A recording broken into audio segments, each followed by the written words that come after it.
Good morning. My name is Nick Dyer Witherford. I too am a faculty member of the Faculty of Information and Media Studies at the University of Western Ontario.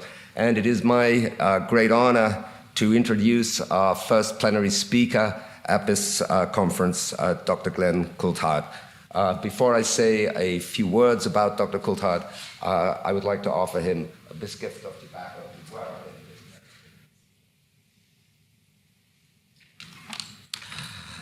So, Dr. Coulthard is an associate professor, First Nations and Indigenous Studies program in the Department of Political Science at the University of British Columbia. He is a member of the Yellowknives Dene, and he is amongst the foremost scholarly voices of First Nations resurgence and insurgency in North America.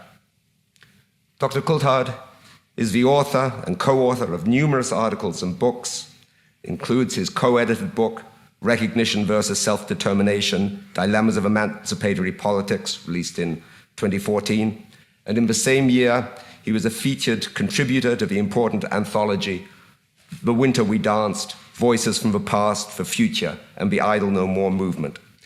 However, the work of Dr. Coulthard's, which has probably attracted most attention, is his book, Red Skin, White Masks, Rejecting the Colonial Politics of Recognition, a scathing and deeply researched indictment of a superficial rush to reconciliation over the historic injuries done to Indigenous peoples by settler colonialism.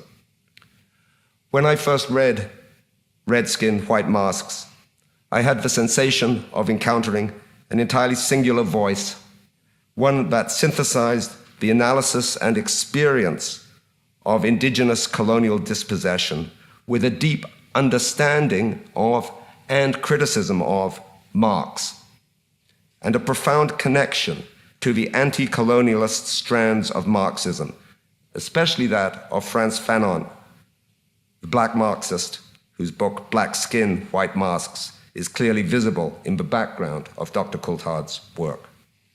From the crossing of all these strands, Dr. Coulthard created a synthesis of the deepest significance for the new radical politics of the 21st century. The organizing conference for this committee has been acutely aware that, while struggles against inequality have myriad manifestations, in Canada, the face of that struggle is, in a very special way, Indigenous. And it was of great importance to us to open this event recognizing that reality. For that reason, we are very grateful indeed to Dr. Coulthard for making time, when it was not easy for him to do so, to be with us today. Dr. Coulthard will speak to us on Fanonian Antinomies.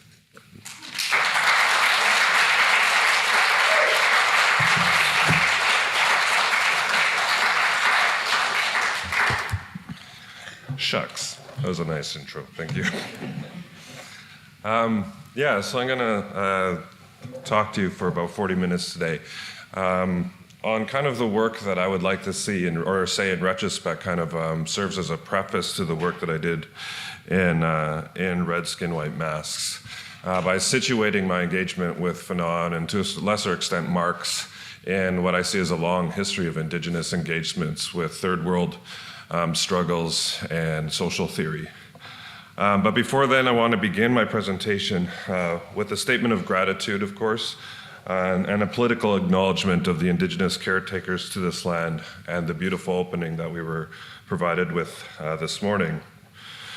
This is an area rich in the theory and practice of Indigenous political alliance, holding the histories and presence of not only the Anishinaabe, but the Haudenosaunee Confederacy. These nations negotiated and continue to practice diplomatic relationships with each other, to share the land while respecting each other's governance, jurisdiction, and sovereignty. Each nation also exists in great reciprocal relationships with the Great Lakes, in particular Lake Ontario and the waterways that flow into it. These nations foster deep relations to the St. Lawrence River leading to the Atlantic Ocean, the diverse plant and animal nations within their territories, the thunders and the rains, and all of the physical and spiritual forces that connect them to this place, their place of creation in an intimate and meaningful way. The far too common erasure of Anishinaabe and Haudenosaunee sovereignty from these spaces is not only a reinforcement of the settler colonial present, but it is the negation of the contributions of their presence to this place, a presence that has been violently attacked in the name of theft and dispossession for 4 centuries. It's a negation of their intellectual political practices of governing in solidarity that we ignore at our peril.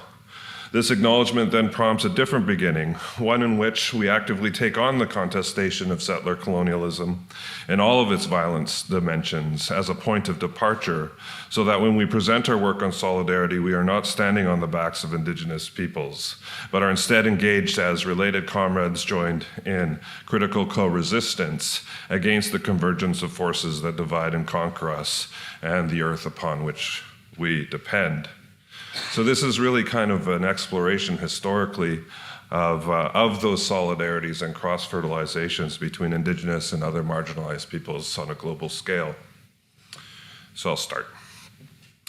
In his 1994 essay, Traveling Theory Reconsidered, the renowned Palestinian cultural critic Edward Said revisits a claim he developed a decade earlier in The World, the Text, and the Critic, concerning the ways that theoretical interventions, originally born of and informed by very specific historical, material, and ideological conditions, often lose their critical edge as they move from one place to another, from one site to another. Said's original observation was based on his interpretation of the European reception of George Lukács's 1923 masterpiece, History and Class Consciousness. The point I made about Lukács's work, reflects Said, was that when it was picked up by Western European students and readers, many of the ideas core to his theory had, quote, shed their insurrectory force, had been tamed and domesticated somewhat, and became considerably less dramatic in their application and gist. Why then does Said reconsider his originally quite conservative view of theory's non-transversability a decade later in Traveling Theory Reconsidered? Or stated differently, what prompted Said to recognize the transformative, even radical potential of theory's capacity to develop and deepen, quote, away from its original formulation, but instead of becoming domesticated, restates and affirms its inherent tensions by moving from one site to another? To this answer, Said turns our attention to Frantz Fanon's 1961 masterpiece, The Wretched of the Earth, which he provocatively suggests was penned with the first publication, French publication of History and Class Consciousness in his mind. Said writes, how strongly the subject-object dialectic resonated with those outside of Europe, and for an audience made up of colonial subject is immediately apparent from the opening pages of The Wretched of the Earth. The Manichaeanism that Fanon describes as separating the clean, well-lit colonial city and the vile, disease-ridden darkness of the Kasbah recalls the alienation of Lukács's reified world. And Fanon's whole project is to first illuminate and then to animate the separation of the colonizer and the colonized, i.e. subject and object, in order that what is false, brutalizing, and historically determined about the relationship might become clear, stimulate action, and lead to the overthrow of colonialism itself. So today my discussion proceeds in 2 parts. The first part addresses Said's concerns regarding theory's maneuverability in general, and Fanon's theorization of the colonial situation and its eventual uprooting in particular. Does, for instance, Fanon's theory travel in the sense discussed by Said? Can theory be removed from its specific time and place and applied to diagnose different colonial formations and relationships? And if so, at what cost and or to what or whose benefit? I'll address these questions by examining the at times contradictory ways that Fanon has been deployed in the Canadian context, and in doing so illustrate some of the tensions and limitations that can arise when theory is left to travel too far from its original time and place. The second part addresses a similar set of questions, although this time through a brief historical sketch of Indigenous radical activism and scholarship in Canada that have taken inspiration from the struggles of the so-called Third World, including their representation in the work of folks like Fanon. Keeping with the theme of travel and movement, I ask, what role, if any, has non-Indigenous political or social thought played in articulating our struggles for self-determination and decolonization here in Canada, or North America more generally? And conversely, how have Indigenous struggles inspired other marginalized communities pitted against similar structural and symbolic violences? More importantly, perhaps, what material relationships of solidarity emerged at these discursive moments of cross-fertilization, and what might we learn from this history in our divided present? In their foundational co-edited volume, Theorizing Native Studies, Audra Simpson and Andrea Smith identify some concerns raised by Indigenous studies scholars regarding the heightened interest in theory within our field. In particular, they write, theory is often positioned as the opposite of other concepts considered more important, such as theory versus practice, theory versus community-based work, about theory,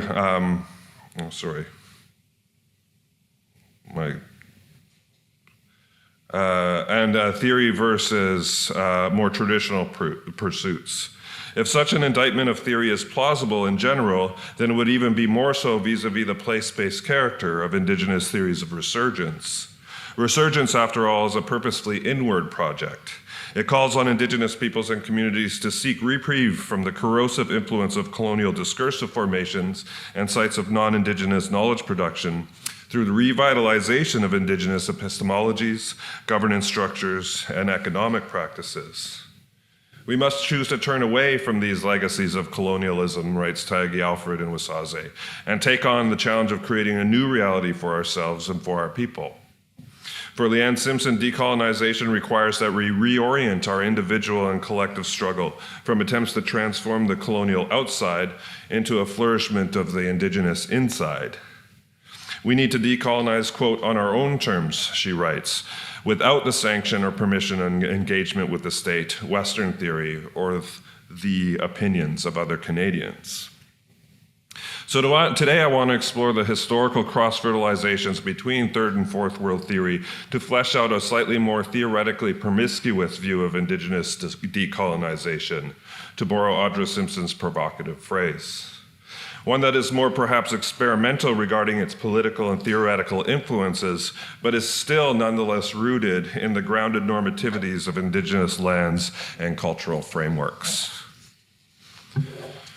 So when I first began to conduct research on the Dene Nation's struggle for self-determination over a decade ago, it became immediately clear to me that our leaders saw our decolonization efforts as necessarily linked to the struggles of those elsewhere, both domestic and international. Indeed, the Dene Nation was explicit about these connections. Consider the following statement written into the first draft of the Dene Declaration of 1975. It states unequivocally that there are many lessons, quote, for the Dene to learn from the development of the third world countries. As colonies of the imperial powers, they everywhere failed to develop. Their prospects necessarily improved to the extent that they were successful at gaining independence. But even after formal political dependence, many have had trouble developing because of the power of the capitalist corporations, with their base in a small number of highly developed industrial societies. The draft of the declaration ends with two appendices, one outlining a declaration on development, which proposes an alternative mixed economy, privileging a bush mode of production on the one hand, and in cases where the nation forays into industrial activity, worker-owned and operated enterprise, and a ban on property or private property on the other. The second appendix concerns strategy and includes recognition that the Dene Nation faces both enemies from within and from without, the former being the result of the internalized colonialism that has caused us to, quote, turn against our own. Now, I just recently came across this 16-page draft of the declaration. The original is about one and a half, or the final is 1.5, and it made total sense to me. Formal independence occurring simultaneously with economic subjugation, enemies from within or without spawn from the reproduction of internalized violence through colonial alienation and subjecthood, dislodging the Eurocentric view of the urban proletariat as the primary revolutionary agent in the struggle to overthrow capitalist imperialism. All of these concepts were drawn from the third world, theorizing of the likes of people like Albert Memmi, Amilcar Cabral, Kwame Nkrumah, and of course, Fanon himself. In turning to these theorists, we were not, however, as our critics of the day suggested, being brainwashed by our left-wing consultants or duped by youthful fascination with the communist third worldism that we had our eye on during this period. Instead, what we were doing was critically engaging in an global anti-imperialist conversation that had well-established roots among radicals of all stripes in Canada in the 1960s and 70s. Fanon, in particular, was crucial to these anti-global, anti-imperialist conversations. Fanon's impact in North America, especially in the United States, has been well noted by scholars like Homi Bhabha and Stuart Hall. In particular, Fanon's writings on colonial racism and national liberation indelibly shaped the more militant arm of the civil rights movement, as well as both the Black and Red Power movements in the 1960s. One can read both explicit and implicit traces of Fanon's thought, for instance, in the writings of Dennis Banks of the American Indian Movement, of the great Black militant Malcolm X, of Huey Newton and Bobby Seale of the Black Panther Party for Self-Defense, in the work of the great Black feminist Angela Davis, and in the writings of ex-Panther Eldridge Cleaver, who is once famously misquoted as saying at the heyday of Black Power movement, quote, "Every brother on a rooftop could quote Fanon." The profound mark that Fanon left on 60s and 70s radicalism led Stuart Hall to declare Wretched of the Earth as nothing less than the Bible of decolonization.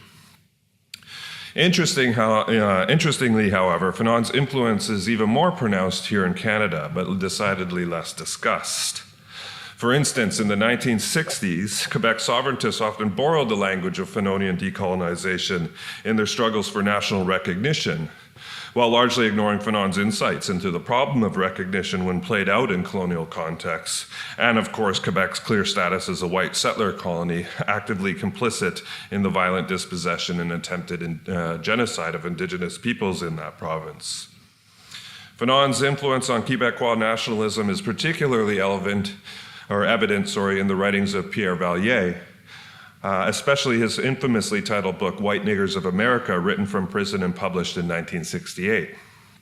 While Valliere doesn't discuss Fanon explicitly, he nonetheless refers to himself as one of those wretched of the earth, providing testament to the subtle influence of Fanon's work in relationship to Quebec's contradictory standing as both colonizer and colonized.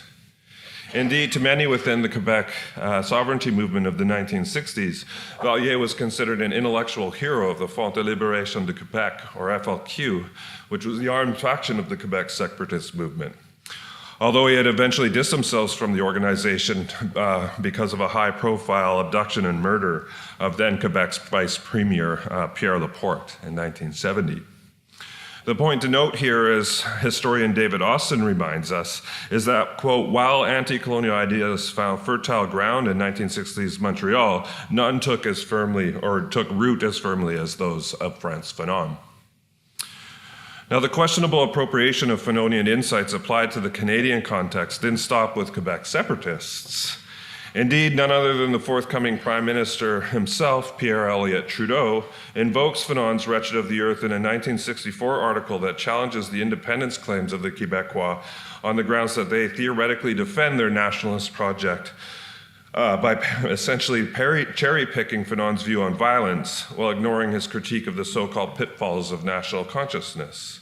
He writes, the soon-to-be Prime Minister writes, "Some of the counter-revolutionaries deceived themselves by dressing up in a Marxist-Leninist disguise, as they already had been done, or as had already been done by those African chieftains, whom indeed they take as their models. But all this masquerade has been admirably described by Frantz Fanon in The Wretched of the Earth, which nevertheless our counter-revolutionaries say is the book that they keep by their bedsides. This makes me think that they read no more in bed than elsewhere, so I shall do them a favor and quote at length from Fanon's text published in 1961, and of which they have perhaps only leafed through the chapter on violence." And then he goes on to quote a big chunk from the National Consciousness chapter. Given that Trudeau's theoretical use, however, is used to defend territorial integrity of a liberal settler state founded on theft and genocide, I think we can safely presume that Fanon would be rolling in his grave regarding the interjection of his work into this largely white melodrama between the back and forth bickering of Canadian federalists like Trudeau and misplaced sovereigntists like Valliere. The 1980s and 1990s began to see a middle ground charted between these two hostile camps, with Charles Taylor's work being the paradigmatic example. Responding to the increased demand for recognition made by Quebec and now Indigenous nations in the 1970s, Taylor's work draws on Fanon and others, most notably Hegel and Rousseau, to map the relationship between the recognition of cultural distinctiveness on the one side and the freedom of individuals and collectivities living in culturally diverse states on the other. One of the key authors in this project, writes Taylor, is, quote, undoubtedly the late Frantz Fanon, whose influential The Wretched of the Earth argued that the major weapon of the colonizer was the imposition of their image on the colonized, on the subjugated people. Here again, we see Fanon's insights into the psycho-affective terrain of colonial power used to defend a settler state sovereignty, albeit now defended in the name of difference-friendly multiculturalism. Perhaps more on the mark has been Fanon's stamp on the intellectual output of Indigenous scholars and activism. Actually, just one thing on Taylor, too. I think in order for Taylor to make Fanon fit, he has to do a certain sort of bending, which essentially just breaks or does too much, actually, epistemic violence to Fanon's work itself. And he does a similar move with Hegel. So in Fanon, the cathartic sort of impulse of decolonization comes from the transfer of subject to agent that occurs through the revolutionary praxis of violence. And that is what, through which the colonized subject gains self-certainty. And he has to drop that out, the violence out, in order to kind of jump over in the way that Said suggests at the beginning, from the moment of conflict and rupture to one of reconciliation. And he does the same thing in Hegel. So Taylor's Hegel, the struggle to the death that is foundational of a subject gaining self-certainty in him or herself, is dropped off as well. So it's the kind of idea of when you move theory too far away from its original intention and kind of foundations, it falls apart. So perhaps more on the mark, where am I here? Sorry about that. So perhaps more on the mark has been Fanon's stamp on the intellectual output of Indigenous scholars and activists in Canada. Out of all Red Power era voices, Fanon's influence was most influential on the written work of the late Métis historian Howard Adams. According to Adams' own account, he was first introduced to the literature of the Black Power movement, particularly Malcolm X and Eldridge Cleaver, and the writings of Third World anti-colonialists, particularly Nkrumah, Memi, and Fanon, while he was a graduate student at Berkeley during the turbulent decade of 1960s radical activism. This experience would significantly shape his theoretical and historical analyses developed in his two major works: his 1975 text, Prison of Grass, Canada from a Native Point of View, and his 1995 follow-up, A Tortured People, The Politics of Colonization. In both these texts, Adams applies Fanon's insights to the nature of internalized violence to show how colonialism is able to secure its dominance over native lands and bodies by warping the behavior and self-image of colonized subjects in ways that make our dispossession and political subjugation appear as an appropriate response to our supposed cultural inferiority or deficiencies. Like Fanon, the foundation of Adams' works rests on a lived experience of being a colonized native, a Métis who, quote, had witnessed the forces of colonization in all its dimensions. Adams' point of departure in both Prison and Grass and A Tortured People is thus autobiographical, resulting in an at times excruciating phenomenological portrayal of his encounter with anti-native racism and the crushing poverty of rural Métis life. In recounting his childhood experiences of growing up in what he calls a half-breed ghetto, in a world, quote, divided in two, to explicitly borrow Fanon's Manichaean terminology, Adams vividly depicts the effects of internalized violence on his own personal development. As he writes in Prison of Grass, and I'll quote at length, As a youngster at home in my ghetto, I saw this image of Métis savagery very clearly. I tried to gain assurance from my mother that I was not stupid and that I was not inferior to others.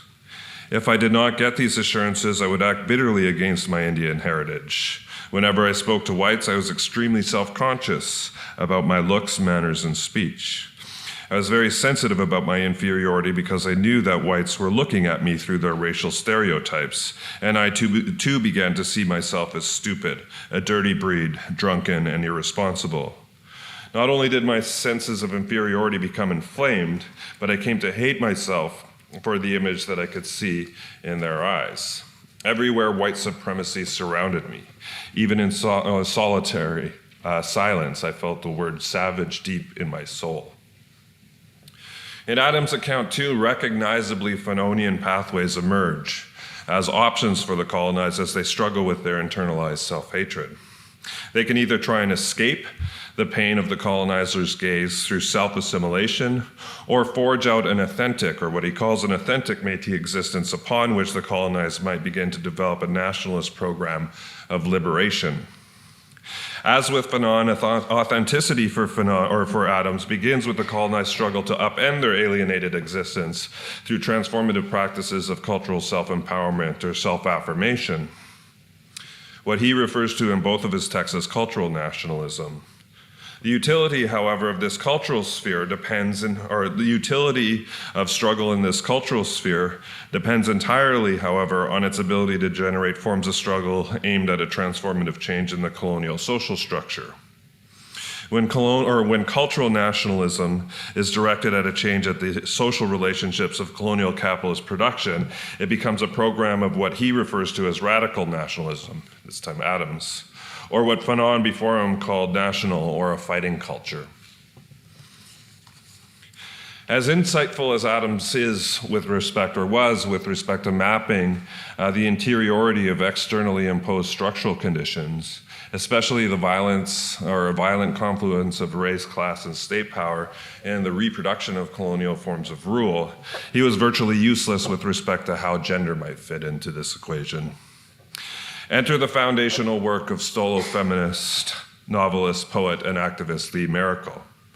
Maracle's first book, 1975's autobiographical Bobby Lee, Indian Rebel, chases her political awakening and radicalization from her involvement in the 1960s counterculture of Yorkville's hippie scene, through her time spent opposing the Vietnam War with Trotskyist anti-war activists in downtown Toronto, to its culmination in her co-founding with her partner at the time, Ray Bob, the militant inner-city Vancouver-based activist organization, Native Alliance for Red Power. Native Alliance for Red Power was established in 1967 in response to a rape and murder case in Williams Lake, British Columbia, by three eventually acquitted white men. Predating both the famous Alcatraz occupation by 2 years and the formation of the American Indian movement, NARP drew their inspiration from a combination of Indigenous tradition, Third World liberation, and the platform of the Black Panther Party for self-defense. Most influential in terms of Third World contributions to NARP's revolutionary platform was the work of Mao and Fanon, both of whom NARP familiarized themselves with through the formation of what they referred to as a Native Study Group in 1971.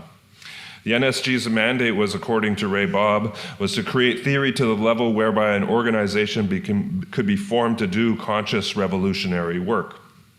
Thus, the work of NSG sought to combine theory and practice, exemplified in the attempted forging of material relationships of support and solidarity with the colonized, both in the Third and Fourth Worlds.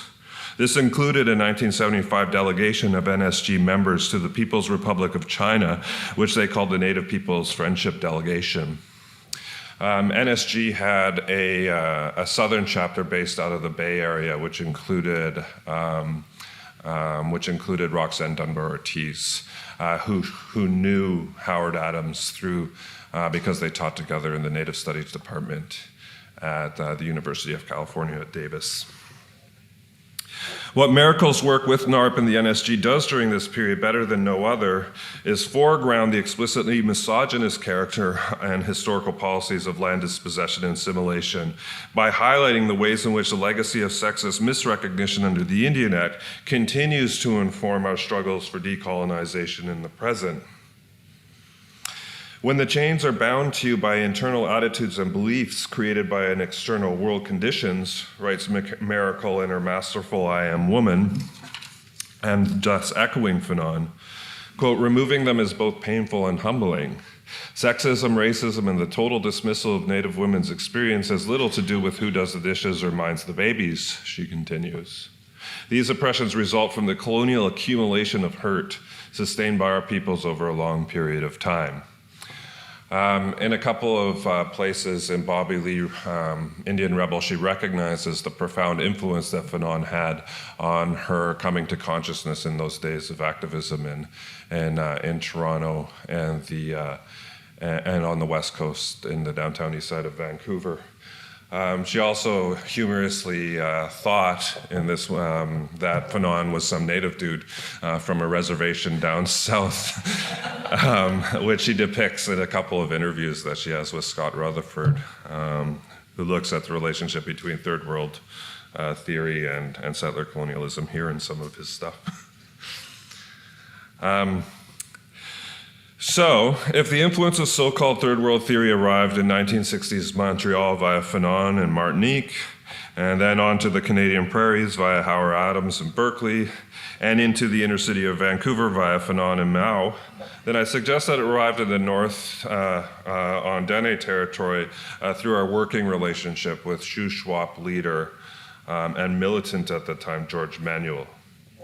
There is ample evidence to support this claim. First, Manuel was a strong supporter of the Dene Nation's land struggle and worked closely with our leadership to promote our bid for self-determination, as demonstrated in the pages of testimony he gave in Yellowknife at the public hearings of the Mackenzie Valley Pipeline Inquiry in 1976, or Berger Inquiry. As stated in that testimony, Manuel saw the Dene as part of what he would come to champion as the Fourth World, a phrase he first came across at an international gathering of diplomats from Tanzania and a number of other African communities or countries in the early 1970s. I think it was 71, actually. Manuel's African ties were extensive. In 1974, he traveled to Tanzania as part of a Canadian delegation of diplomats invited to attend the commemoration of Tanzania's 10-year anniversary since its independence, and as the story goes, was mistaken by local politicians, including our President Nyerere himself, as Canada's head representative. He was the president of the National Indian Brotherhood at this time, and I guess at the last minute, Chrétien, who was supposed to lead the delegation, had to back out, and they continued to go, but this time mistaking Manuel as Canada's representative. The elite access that this communication enabled provided Manuel with an opportunity to engage in lengthy conversations with both President Nyerere and other key government ministers about their respectful colonial experiences and what a genuinely post-colonial form of economic and social development might look like, one that's based on an indigenously rooted socialism and vision of self-reliance. Sorry, I just lost myself. And this vision did not, as Fanon insisted, take its cues from mimicking European models. As Manuel states in his foundational Fourth World and Indian Reality, as all the models of economic and social development I have seen, Tanzania is the close example to my understanding of the way Indian people might want to develop.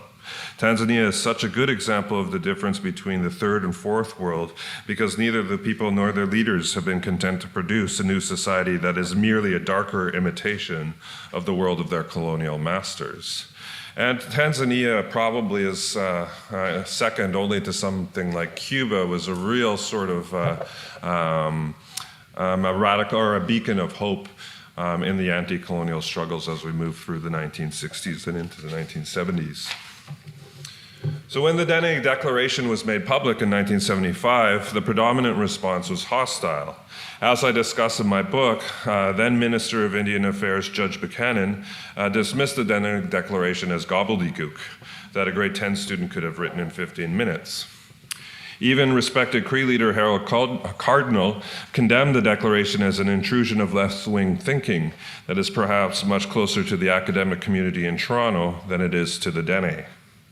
Much of the criticism leveled at the Dene Nation during this period expressed a similar sentiment, namely that our leadership had been manipulated by Southern white radicals and were therefore not acting in the authentic interest of our own constituents.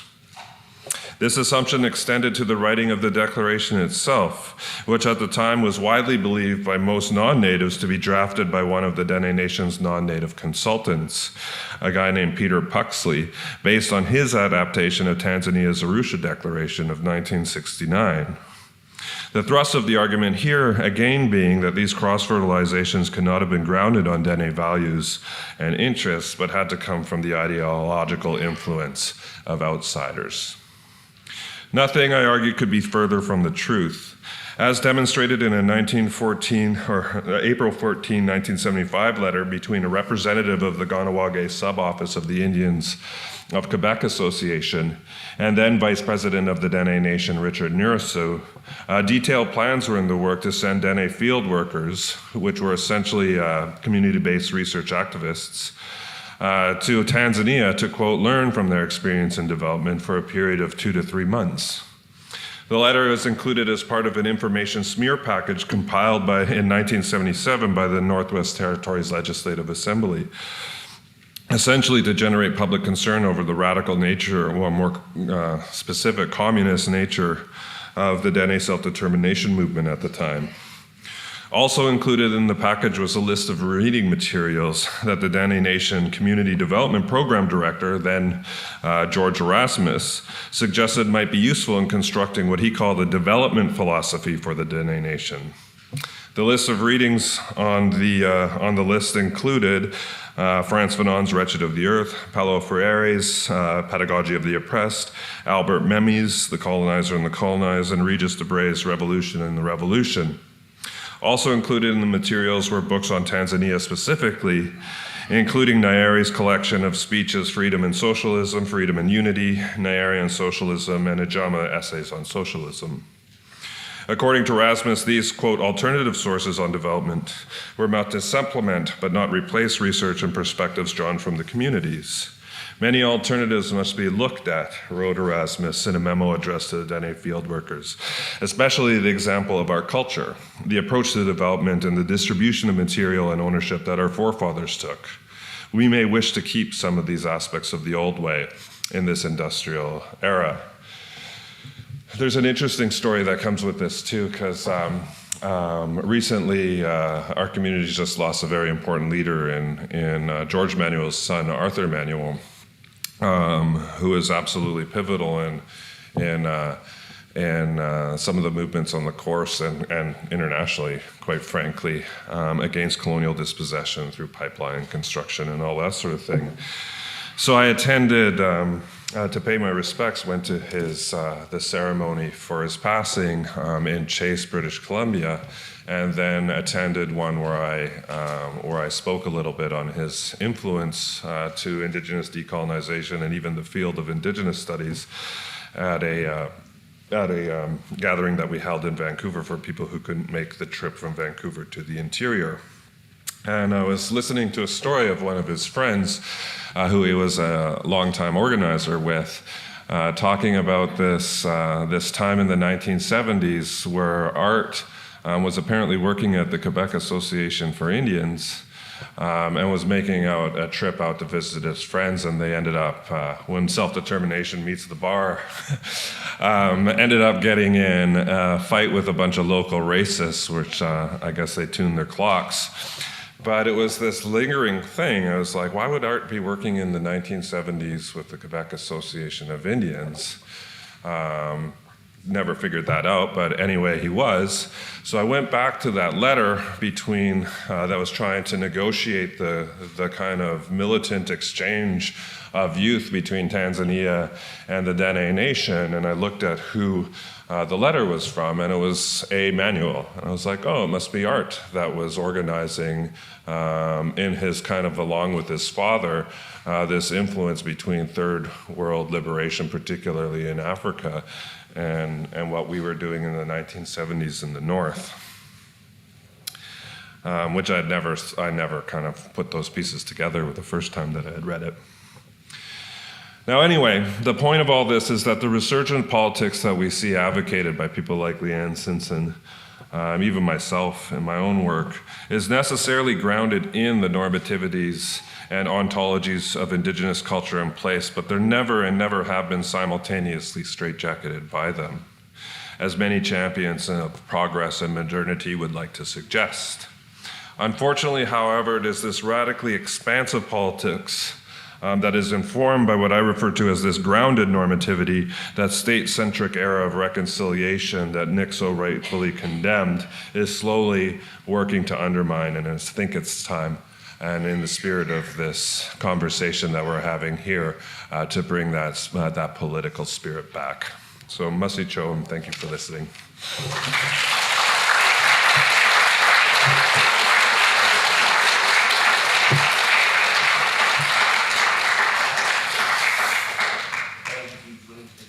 Yeah, questions for those of you who have them. Sorry, it's like 6 o'clock in the morning or something for me right now, so I'll do my best. Yeah.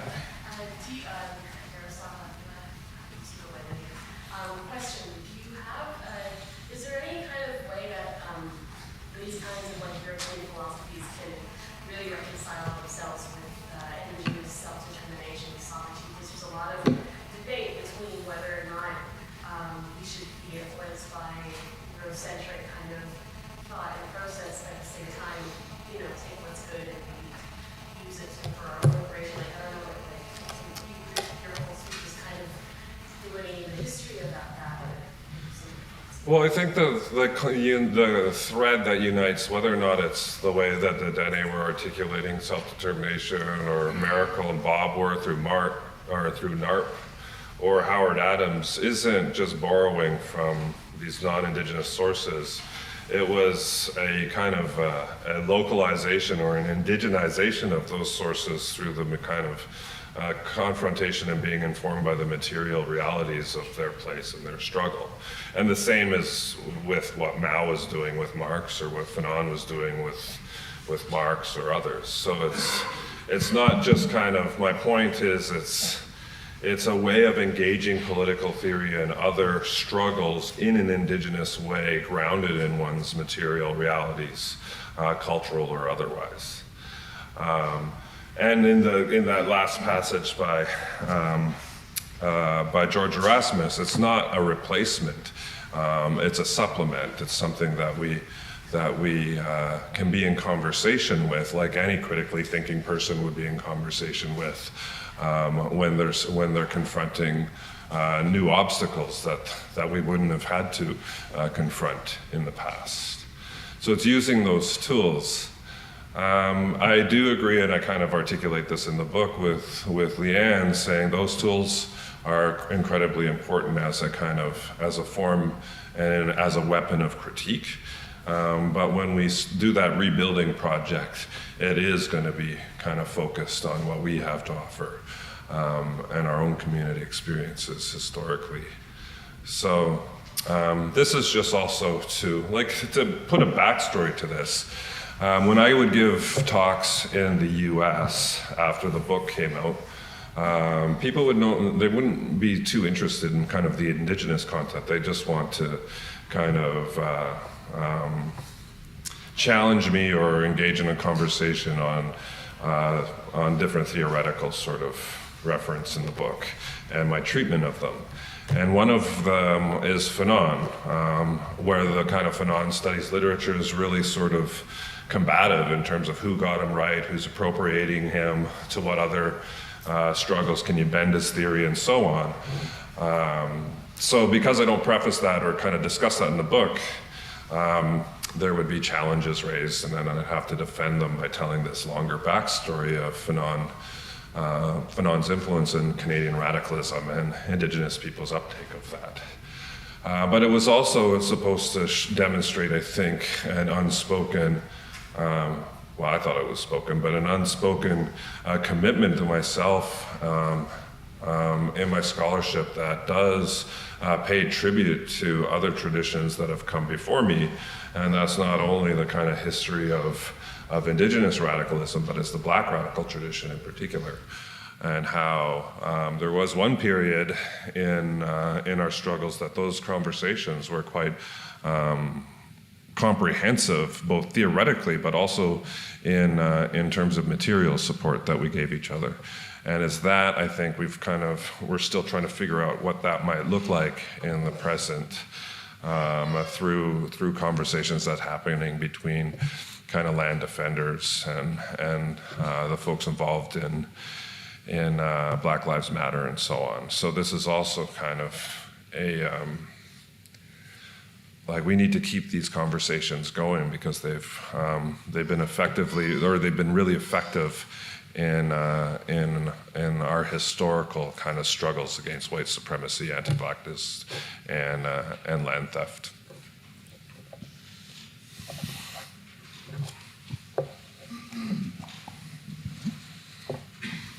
Hi, Glenn. I wonder if you could talk a little bit about how the Fanonian resurgence, both in the Third World and the Fourth World, was repressed in the years after it had such a resurgence, or its first surge in the 60s.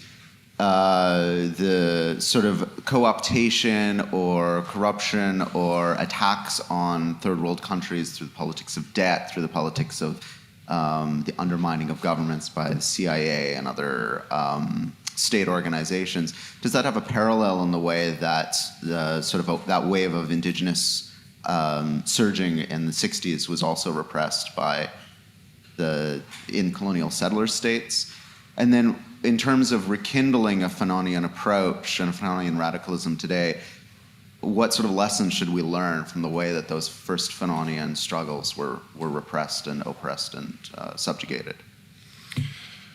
Yeah, and I guess I would keep the kind of Fanonian theme of having to analyze that both with two levels on mind, the kind of insider and the outsider. So yeah, there was repression from the outside through smashing sort of these popular movements through or these radical movements through state violence. There's like the COINTELPRO attack on Red Power and Black Power at the time, and repression through state violence at like Anishinaabe Park here, the uprising in 1973, I think. So there's always that kind of structural imposition that comes in when anything is doing anything good. But there's also, and this is where Fanon's really important, the kind of co-optation of those aspirations into kind of status quo agendas through state recognition and those sorts of things. So that happened as well. So yeah, no, I think there's plenty to learn from still a Fanonian analysis in the context of the limits of these struggles. I think both we'll see, like, as I've talked about before, like we see these cycles of struggle kind of renew themselves in what seems to be like a 10-year cycle where you have a militancy that emerges once these gestures of reconciliation and negotiations show themselves for the lies that they are. You see this anger and resentment kind of mobilize into something more confrontational, and then again, either that results in a kind of a Gramscian sort of balancing between coercion and consent, which quells that sort of sentiment and that movement enough until those contradictions are exposed again. And the colonial sort of projects true face kind of emerges, and then we see it over and over again. How do we break out of those struggles? That's a good question, and I think that's a question that a lot of folks here this weekend are going to ask. Like, how do we resist? How do we how do we build our power in ways that are both able to resist to the degree that they can that structural sort of violence that comes down on movements when they do things well, but also resist the more subtle sort of forms of symbolic violence that co-opt us into a safe place for capital and racism and all these sorts of things to reproduce themselves. So I didn't answer you. That's your job.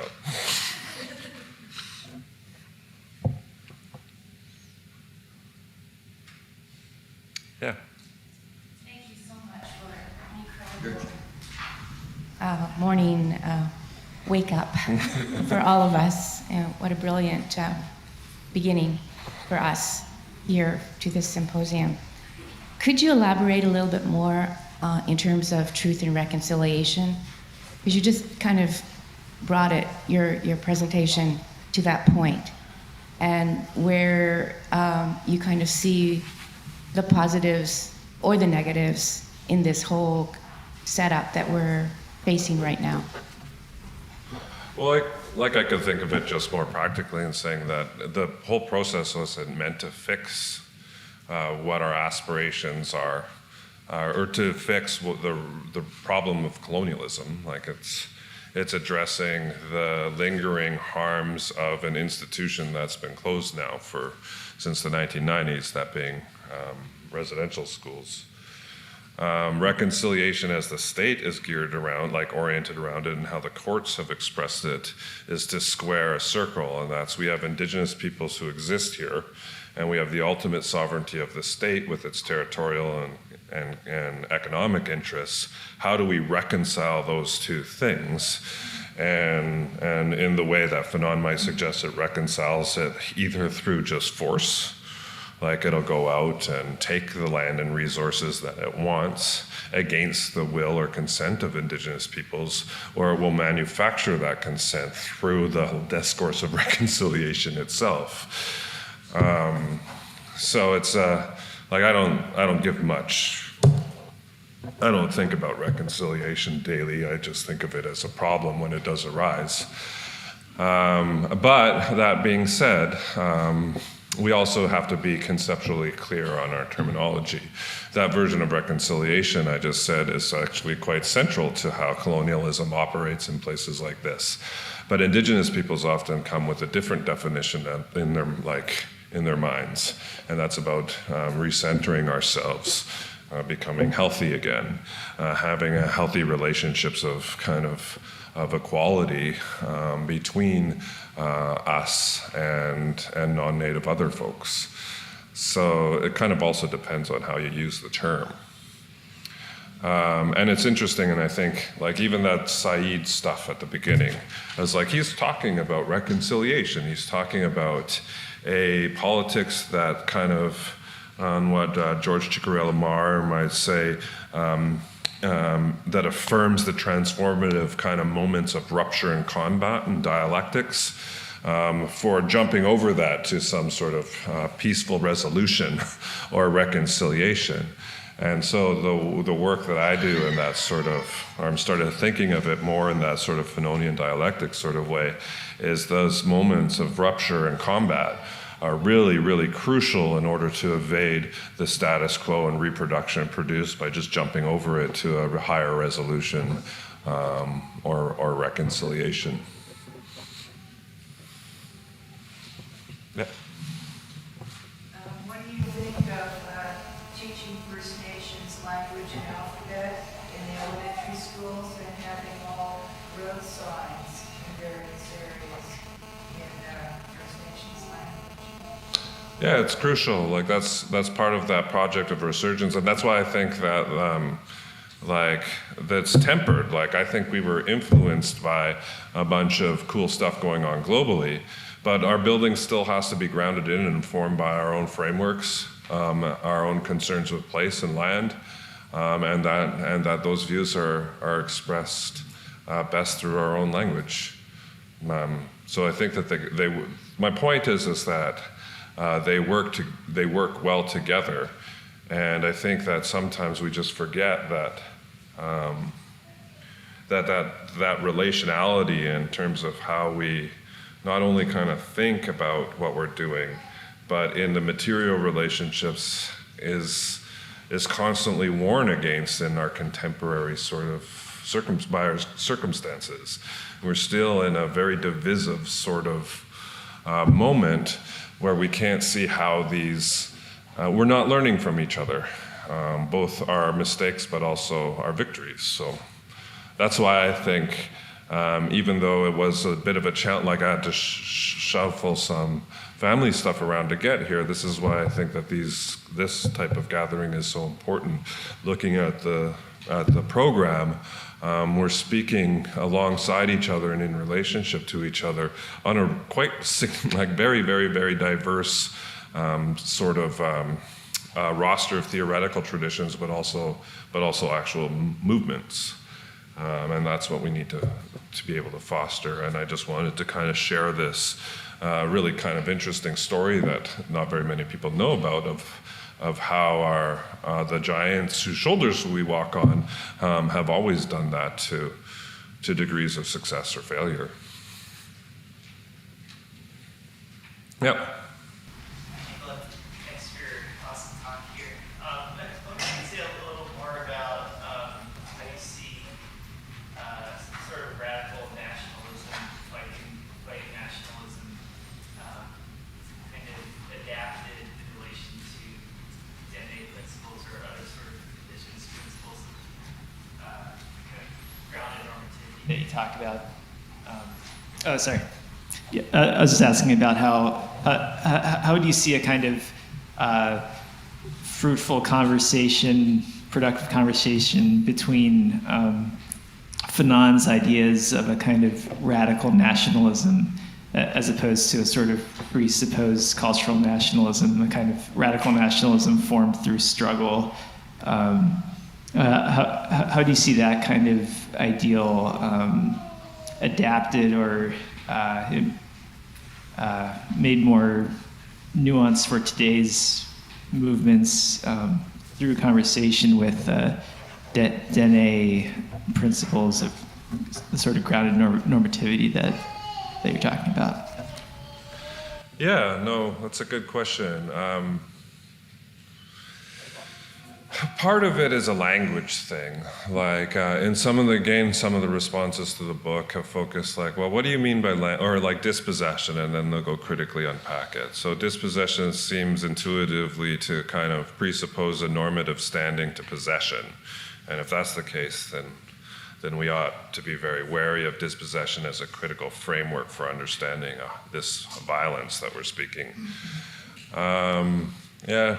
That's right, I guess, in words. But the Dene were using a language that was provided to them in a context of duress and so on, which had a political and critical purchase. And I think that Rob Nichols has done a good job kind of parsing out that sort of history. So he looks at, interesting, the kind of how dispossession actually, particularly amongst anarchists, was a really sort of crucial framework for understanding, or a marker of injustice.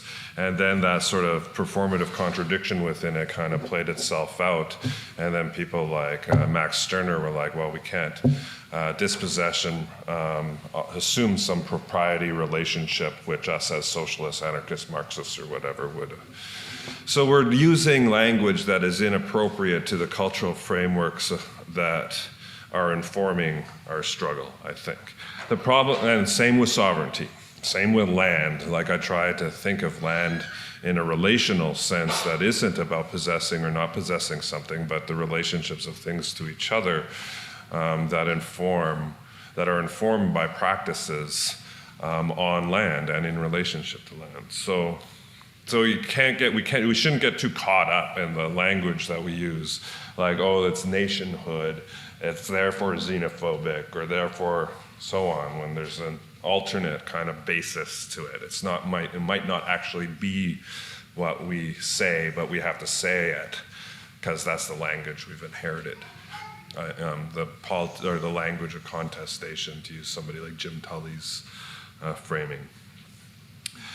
But specifically, Fanon's kind of understanding of national or fighting culture, I claim, is limited when we think of it in relationship to what we might call resurgence of Indigenous nationhood or whatever, on a number of grounds. One, I think, has to do with its kind of anthropocentric nature, and the relationships that constitute community, in my sense, are one that transcend that human nature sort of binary.